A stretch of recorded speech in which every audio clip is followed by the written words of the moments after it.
Well, I'm so glad you're joining me today, and let's get started. Actors and actresses must dismantle a script. Why? Well, because it helps them see the full picture. It helps them see the characters and the purposes behind it. Think of it like unwrapping a present. My sister is really good at wrapping presents.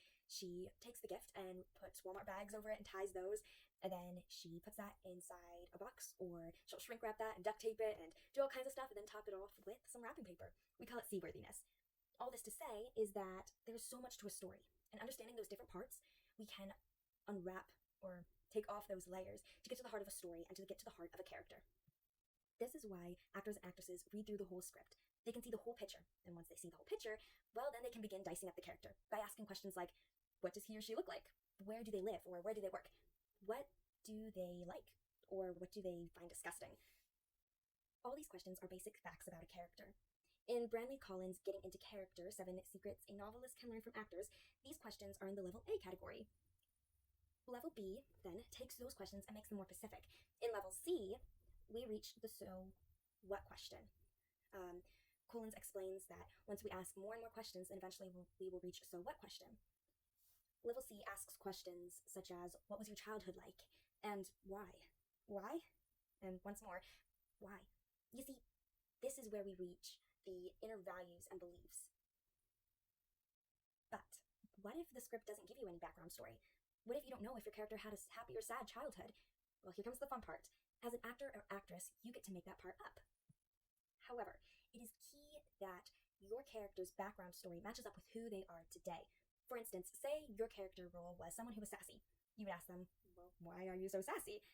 Here's where you get to make up that reasoning. Perhaps the character was bossed around as a child, or perhaps they believe, even if it's a lie, that being sassy is the only way that anybody else will take that character seriously. As an actor or actress, you have to know the character's beliefs and values and backgrounds, because all of that will contribute to their gestures and expressions emotionally too. For instance, someone who was bullied at school is going to walk through a school differently when he's older. Maybe he walks with his shoulders slouched and takes long, quick strides because he wants to get out of there. Or maybe he has his chin held high and shoulders back, takes long, even strides. Each of these body languages sends a different vibe. So how do actors and actresses know which expression or gesture or body language to choose?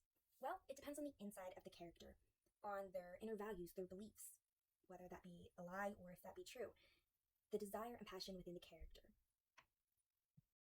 An important aspect that actors and actresses look to is the desire of a character. First, what does the character want inside the whole story?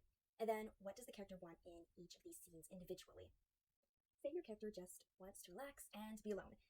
Now, this is their desire, but if there's conflict in this scene, then there are going to be things like maybe a tornado or people, maybe like your little brother, popping up trying to stop your desire from happening. Because they have their own set of needs and desires as well.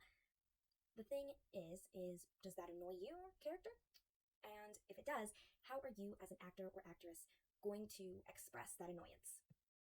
Sometimes we need help. Our brains are fried and we don't want to keep using the same gestures over and over. And your role, they're just not really helping you much today.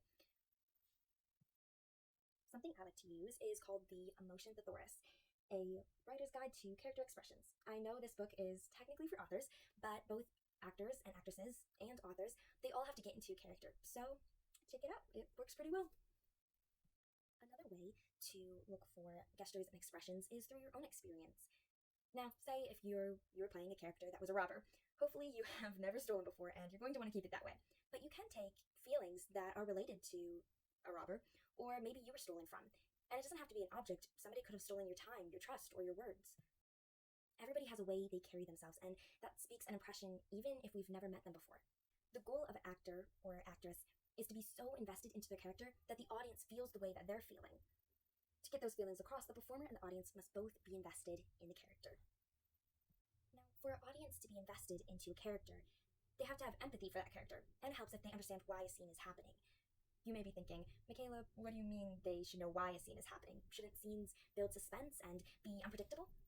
Of course, scenes should not be predictable. What I mean is that scenes should be about the character growing.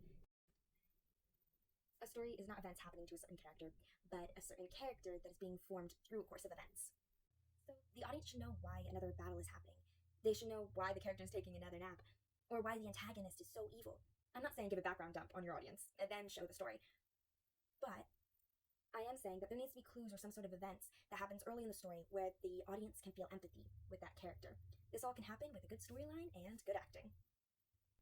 At some point, however, actors and actresses must memorize their lines. There really is no right or wrong way to do this. Some start with memorizing their lines first, and then they move on to expressions. Sometimes they work on expressions, and then they'll memorize lines. Personally, I usually start by reading through the script and then digging into my character.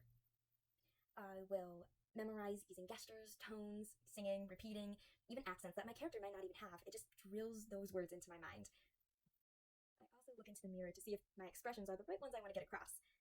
Some things that help actors and actresses get into character faster are things like scents, songs, attire like a watch or a necklace, and even phrases. I will give you a warning though. You don't want to rely too heavily on songs or scents because you might not have the ability or time to access those.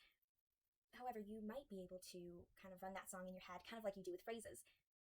Different things work for different people. And so explore, have fun with it, and try to use as many senses as you can.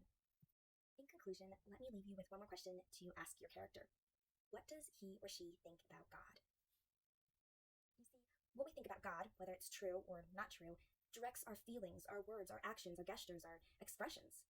For instance, say my character Rule thought that God only existed at church. That was only where he was. Well, my character probably wouldn't pray inside anywhere else other than church, right? She couldn't go out to a field, or if she was locked up, she probably couldn't pray because God wouldn't be there. That's a lie, of course, but that could be a message of the story because, God is everywhere. Let's see, another example would be if my character thought God didn't exist. My character's reasons for living in the world would be to make a mark on the world for fellow humans. My character might be helpless or mad when bad times come, though.